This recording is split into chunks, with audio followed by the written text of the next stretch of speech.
Nos hemos reunido ya con eso y en este momento estamos en la etapa de discutir, empezando esta semana, mañana es una reunión, discutiendo cátedra por cátedra, qué contenido vamos a dictar, qué carga horaria, qué actividades vamos a desarrollar para conseguir esos objetivos, etcétera, para llegar a fin de año, si Dios quiere, con un plan de estudios nuevo. ¿Y hay muchas modificaciones en puerta? Mire, la pregunta que usted me hace me obliga a hacer algunas reflexiones y quizás especulaciones provisorias. Por ejemplo, se está viendo que hace falta una mayor carga de formación en el área humanística. No se trata de entender humanidades médicas, no se trata de leerlo a Platón, a Hipócrates solamente, son cosas importantes, sino también se trata de generar actividades que mejoren la sensibilidad social. Creo que, y esto no es patrimonio de los médicos, no es patrimonio de los médicos, a medida que avanza la sociedad, se tecnologiza, las distancias se acortan, la vida se vuelve más estresante. Yo sostengo que hay una suerte de pérdida global de sensibilidad social en toda la ciudadanía. Y esto puede manifestarse en el área de las ciencias médicas, médicos, enfermeros, kinesiólogos, etc. Y por eso que es responsabilidad de la Facultad de Medicina formar a los médicos, en este caso, todo lo que puede en el campo de las humanidades médicas y un campo relativamente nuevo que es el humanitarismo. Aquellas acciones que tienen un sentido de bien común, que buscan que el estudiante se sensibilice, porque la solidaridad se aprende. Así como una persona puede aprender a odiar, también puede aprender a amar. También puede aprender a sentir el dolor del otro, que es lo que nos interesa. Ese es un campo muy fuerte que está apareciendo. Hay otros más, como por ejemplo, un mejor manejo de las emergencias. Vivimos en un mundo en el cual el riesgo al accidente de cualquier naturaleza, a cualquier tipo de violencia doméstica, social. La catástrofe que ahora que estamos viendo. Por ejemplo, mire usted, algo, ¿qué necesitaríamos sino buenos médicos y enfermeros formados para el manejo en desastres ambientales, como ha ocurrido, con su correlato que es esta contingencia social grave? Ese es otro aspecto que se está viendo como importante. Y luego ya aplicaciones un poco más puntuales, como la posibilidad de desarrollar un área de bioquímica clínica, como la posibilidad de darle más vuelo a la genética, un campo que quizás la audiencia está hoy un poco informado cuando escucha hablar del ADN, escucha hablar del genoma. Buena parte de la medicina del siglo XXI va a girar en torno a los descubrimientos que se están haciendo en torno al genoma humano.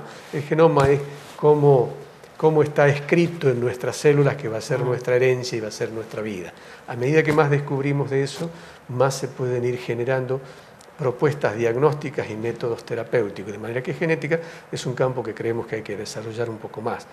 Otro campo que a mí, esto ya muy personal, me interesa mucho, es el tema, un área de la medicina que llamamos... Respecto a la genética, bueno, uno lee en los diarios, no tengo más información que esa, o sea, no de especialistas, cuestiones como, por ejemplo, el cáncer se podrá curar de otra manera a raíz de los estudios genéticos, donde se puede dar tratamientos específicos y no los protocolos generalizados que como se están dando en este momento.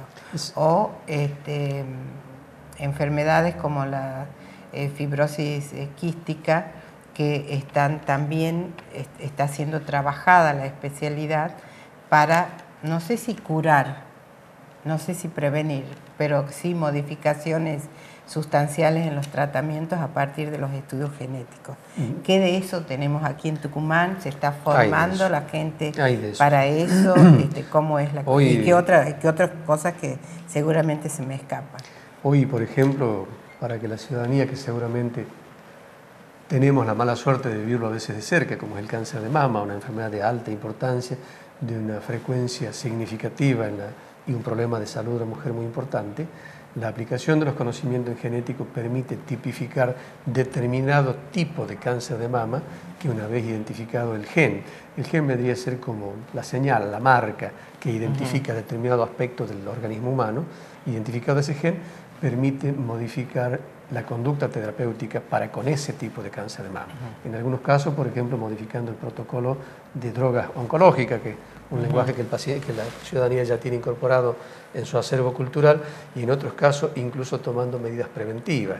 Cuando la abuela, la mamá son portadoras de ese gen y se descubre en una joven que pueda tenerlo, en algunos casos está indicada algunas medidas quirúrgicas preventivas que pueden sonar un poco agresivas, pero que son importantes a la hora de prevenir ese tipo de cáncer. La apertura terapéutica y diagnóstica que significan los que están implicando hoy los conocimientos de genética son enormes. Pero se está trabajando específicamente sí, en eso en Tucumán. ¿Que hay algún laboratorio específico? En realidad no tenemos, hasta donde yo conozca, desarrollo, diría yo, de avanzada en investigación en genética. Lo que sí hay es aplicación práctica de los conocimientos que se generan en otras latitudes en la práctica clínica. Eso sí está bien. Y concretamente le cito el ejemplo del caso del cáncer de mama. Cuando mencionó el concepto de salud, habló de un equilibrio psicofísico. ¿Qué cabida tiene la psicología en la carrera de medicina como formación y también en lo que sería el planteo en relación al trabajo de los médicos? Hay un aspecto que creo que la mayoría lo vive y que es, por citar un ejemplo, una terapia intensiva, donde el médico se resguarda muchas veces en otros aspectos. Contaba un paciente, un médico que ponía la radio en la noche para no escuchar el sufrimiento de los pacientes. No juzgando a este médico, sino hablando de que esto es un síntoma también en el médico, que está en un trabajo tan duro y que necesita el médico mismo el tratamiento psicológico para trabajar en esas situaciones. ¿Sí? Esta suerte de elaboración en conjunto de la problemática que están sufriendo también los médicos, por supuesto los pacientes. Serían muchos los ejemplos a poner, sí, pero por traer un ejemplo donde es indispensable la relación psicología-medicina. Mire, es un tema apasionante. De hecho, tiene muchas facetas. Solo para citar un ejemplo, entre las 20 primeras causas de enfermedad de muerte, entre las 3 o 4 primeras, ya se están situando los trastornos de salud mental en todo el mundo. La frecuencia con que se presentan trastornos de la vida interior, por así llamarle, para no hablar de los términos técnicos, neurosis, psicosis, etcétera, va creciendo en forma significativa. Eso hace que usted lo lleva al campo de las patologías. Sí, pero ahí quiero llegar. Ahí quiero llegar. Ya desde esa perspectiva, los problemas de salud mental son de alta importancia. Pero aún en un paciente que está internado en una unidad de terapia intensiva porque sufrió un accidente de tránsito, una persona joven en pleno equilibrio psíquico tiene la desgracia de sufrir un accidente de tránsito, ahí también entra en componente de salud mental. Componente de salud mental en el sentido de buscar, la institución debe buscar todos los medios posibles para preservar no solamente el equilibrio clínico, ¿sí? De que los parámetros clínicos estén estables y que el paciente no corra riesgo de vida, sino que su situación, su sensación de bienestar psíquico sea respetada. Esa es una segunda dimensión que en general escapa a la mano del médico. Es la institución quien con un equipo interdisciplinario tiene que abordar de la mejor manera a ese paciente. Y un tercer componente es ese riesgoso trabajo que significa cuidar la salud del otro. Quizás hay muchas estadísticas, yo casualmente soy médico del trabajo y le puedo asegurar que los trastornos de la más variada índole tienen una influencia, una incidencia mayor en quienes estamos en el campo de la atención de la salud que en quienes no lo están. De hecho, la salud de los trabajadores de salud no está en las mejores condiciones. Creería que está en términos generales peor que la de la población en general. Y esto se debe a un trabajo de alto estrés, de alto riesgo, en la cual uno se ve obligado a interactuar con personas que sufren, en la cual uno se ve obligado a absorber toda una carga de angustia, de tensión, de sufrimiento.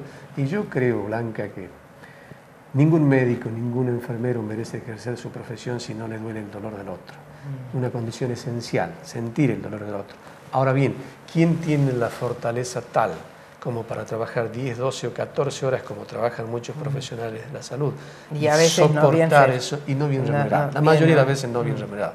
Y soportar esa carga tensional sin, a su vez, generar síntomas, digamos, de desequilibrio en su propia vida. Es muy difícil, es muy difícil. Y no hay políticas institucionales dirigidas a preservar la salud del trabajador de la salud. Es una de las grandes deudas pendientes que tenemos, no solamente los servicios de salud, sino también las academias. Porque la salud del médico y todo el personal de salud redundaría también en la salud del enfermo. Sin duda. Sin duda. En todos los aspectos, porque se podría pensar cada situación desde otras perspectivas. Sin duda que sí. Estamos, bueno, prácticamente hemos llegado al final de la entrevista. Me gustaría, si hay algún aspecto que le gustaría destacar de este, y que surja de este trabajo ya de casi 3 años en la función de decano. Sí, a mí me gustaría, hay muchas cosas que se podrían contar, como un enorme esfuerzo institucional de reequipar, de un atraso edilicio marcado que teníamos, etcétera. Pero creo que hay un aspecto que al menos para mí tiene una carga de emotividad significativa. Me estoy refiriendo al hecho de que la facultad, el Consejo Directivo de la facultad resolvió el año pasado llevar la posibilidad de que accedan a la carrera de médico jóvenes del Valle Calchaquí. La ciudadanía debe recordar que el Valle Calchaquí está compuesto por 8 departamentos que ocupan Catamarca, Salta y Tucumán. Viven 100.000 habitantes y no solamente no tienen posibilidades socioeconómicas, sino la barrera geográfica que es muy marcada de llegar, y peor aún, la mayor parte de los habitantes permanentes, y no pensemos en nuestro Tafí cuando vamos de descanso, pensemos en el tafinisto de origen. Claro. La mayor parte de esos 100.000 habitantes son de pueblos originarios, tienen un atraso histórico, 400 años de exclusión y de trata de personas. La trata de personas no nació ayer, es histórica. Entonces, ese proceso de exclusión histórica a muchas oportunidades de desarrollo no existía para el campo de la educación superior. El año pasado, gracias a Dios, pudimos iniciar la primera cohorte de estudiantes de la Escuela de Enfermería en Tafí del Valle. La mejor estudiante en ingreso en la provincia, porque impusimos examen de ingreso, fue una estudiante de Tafí del Valle. Y este año hemos iniciado, ayer terminamos esta mañana, a las 8 de la mañana, todo el trabajo científico, administrativo, etcétera, previo, y hoy estamos en condiciones de informar que 15 jóvenes del Valle Calchaquí ingresan este año a la carrera de médico. De localidades tan pequeñas y desconocidas como Las Mojarras, 3 jóvenes de Amaicha, 2 jóvenes de Cafayate, 1 de Colalao, etcétera, que de otra manera no hubieran tenido la menor posibilidad de acceder a la carrera. Y quizás para las personas que pudieran creer que el concepto de solidaridad, que las políticas de inclusión van a contrapelo del concepto de calidad, estoy dispuesto a discutir a pie juntilla. Bueno, vamos a tener que hacer otra entrevista porque me parece que un componente de la calidad es precisamente la solidaridad con el otro. Pero bueno, es muy largo para contar. O sea que los dolores de cabeza que puede producir una gestión y que seguramente los tuvo, está compensado con esto. Hoy estamos muy contentos. Para sentir una gran satisfacción, ¿no? Así es, estoy muy contento. Bueno, muchísimas gracias. Gracias a usted. Y quedan temas pendientes, como hablábamos fuera de cámara, aborto, eutanasia, y tantos otros que también interesan a toda la población y que sé que la facultad va tomando posición al respecto. Con mucho gusto, cuando lo desee la visitamos. Gracias. Gracias a usted.